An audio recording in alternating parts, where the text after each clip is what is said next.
वह गलती से एक अनजान औरत को नहाते हुए देख लेता है। फिल्म की शुरुआत में हमें देखते हैं कि एक घायल लड़का चार्ल्स अपनी जान बचाकर भाग रहा होता है। उससे लड़के के पीछे कोई बंदूक लेकर उसे मारने के लिए उसका पीछा करता है। अंत में चार्ल्स एक खाई के पास पहुंच जाता है जहां से आगे जाना नामुमकिन है। इसके बाद फ्लैशबैक दिखाया जाता है जहां पर चार्ल्स अपनी जिंदगी की कहानी पुलिस को बता रहा है।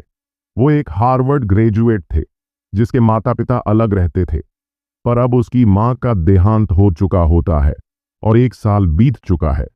चार्ल्स के पिता बेहद ही अमीर होते हैं और चार्ल्स का पूरा खर्चा वही देखते हैं। उसी दिन चार्ल्स अपने पिता के आलीशान घर शिकागो जाता है। वहां पर पहले वो नौकरानी से मिलता है जो उसे घर में सालों से काम करती है।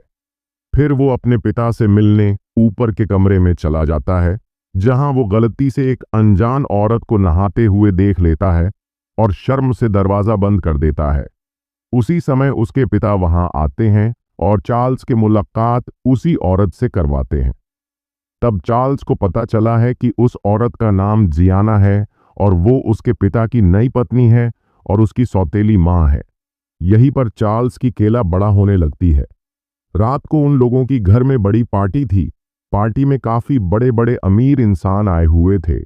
चार्ल्स के पिता पार्टी में थोड़े व्यस्त हो जाते हैं तो जियाना को चार्ल्स के साथ छोड़ देते हैं।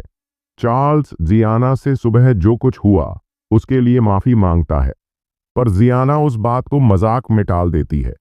लेकिन जियाना चार्ल्स की तारीफ करते हुए कहती है कि तुम बहुत ही हैंडसम हो और उसे उसकी गर्लफ्रेंड के बारे में पूछती है। चार्ल्स जवाब देता है कि जोय नाम की एक लड़की थी, पर अब वो मुझे छोड़ के चली गई। थोड़ी देर बाद जियाना अपने दोस्त जोसेफ को चार्ल्स से मिलवाती है। पार्टी में चार्ल्स के पिता जॉनसन जियाना के लिए एक हार लाते हैं। पार्टी खत्म हो जाने के बाद जॉनसन जियाना से गुस्सा हो जाता है क्योंकि उसे लगता है जियाना उसके वकील जैक के साथ फ्लर्ट कर रही है। जॉनसन बहुत गुस्से में होता है, पर चार्ल्स किसी तरह अपने पिता को शांत करता है। अगले दिन सुबह चार्ल्स जॉनसन के साथ उसके ऑफिस चले जाता है। जॉनसन पूरा दिन चार्ल्स के साथ गुजारने का वादा करता है, पर ऑफिस पहुंचते ही जॉनसन को एक जरूरी काम आ जाता है तो वो चार्ल्स को घर भेज देता है। चार्ल्स को घर पे देखकर जियाना उसे जॉनसन की नई गाड़ी में बिठाकर बार में ले जाती है। बार में दोनों बहुत ड्रिंक कर लेते हैं। थोड़ी देर बाद वो दोनों एक दूसरे के करीब आने लगते हैं। चार्ल्स को तो पहले से ही उसके साथ टप्पा-टप करना था, इसलिए वो लगे हाथ जियाना की गुफा में अपने सांप को खुला छोड़ देता है। सब कुछ हो जाने के बाद दोनों देर रात घर आते हैं। चार्ल्स को जॉनसन के कमरे से लड़ाई की आवाज आनी शुरू हो जाती है। जॉनसन जियाना से उसके घर से ले जाने की वजह से झगड़ा होता है। देर रात चार्ल्स को भूख लगती है तो वो किचन में आता है। वहां उसे जियाना मिलती है। इस बार फिर चार्ल्स और जियाना एक दूसरे को रोक नहीं पाते और लाना चार्ल्स के साथ सोनी चली जाती है। कुछ देर बाद जॉनसन जियाना को ढूंढते हुए चार्ल्स के कमरे में जाता है, पर समय रहते जियाना कोने में छिप जाती है। अगले दिन जब जॉनसन ऑफिस चला जाता है, चार्ल्स और जियाना फिर एक साथ टप्पा-टप करते हैं।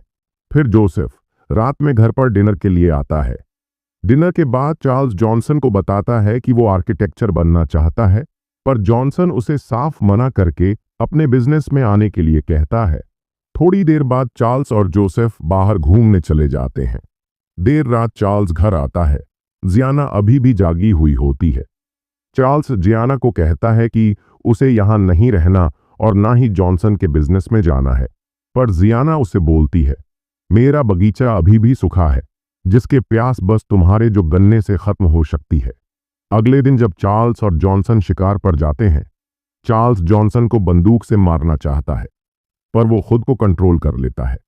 एक दिन जॉनसन बातों ही बातों में चार्ल्स को बताता है कि उसे जियाना पर शक है कि उसका किसी के साथ अफेयर चल रहा है। वह तुरंत जियाना को एक जगह बुलाकर यह सब बता देता है और कहता है कि वो घर छोड़कर जाना चाहता है, पर जियाना उसे रोक लेती है और उसके साथ वहीं पर टपाटप कर देती है। जब चार्ल्स नींद से उठता है तब जियाना वहां पर नहीं, उसे बहुत ढूंढता है, पर वो नहीं मिलती। आखिर जब वो घर जाता है तो वहां पर जॉनसन की लाश उसे पड़ी मिलती है।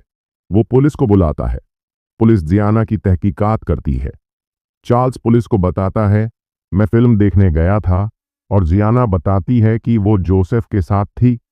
इसके बाद चार्ल्स अकेले में जियाना से मिलता है।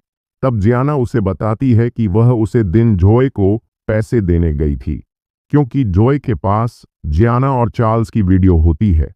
फिर जॉनसन फेडरल और चार्ल्स जियाना के साथ बात करना चाहता था, पर जियाना मना कर देती है। इसी बात पर चार्ल्स उसका हाथ पकड़ लेता है। तभी जॉनसन का वकील जोए उसे रोक लेता है। ये स्टोरी थी, पूरी होती है। अगर आपको ऐसी वीडियो और देखनी है तो आप हमारे चैनल को सब्सक्राइब कर लें। धन्यवाद।